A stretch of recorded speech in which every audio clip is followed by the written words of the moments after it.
Hello everybody, I want to show you with this video how you can take a screenshot at the Redmi 13. For that you will have three ways for. Let me show you the first one. It works with the buttons. So for that we will need the power button for and the volume down button. Press these both buttons just for short together and you're having a screenshot after you can see the preview directly.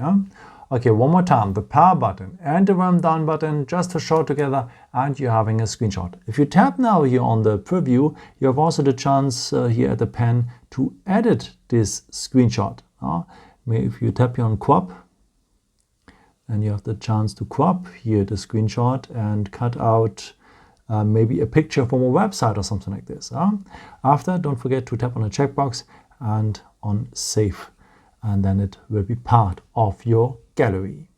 Okay, there's a second way, as I have said. For that, just scroll down here, scroll down the second time, and then you will have much more icons here, by the way. One of it is the scissor icon here to have a screenshot. Pretty nice as well. But the coolest way to have a screenshot is with 3 fingers. So take 3 fingers and scroll them down the screen and you're having a screenshot as well. So one more time, take 3 fingers, put them here under the camera on the screen and scroll them down and you're having a screenshot as well.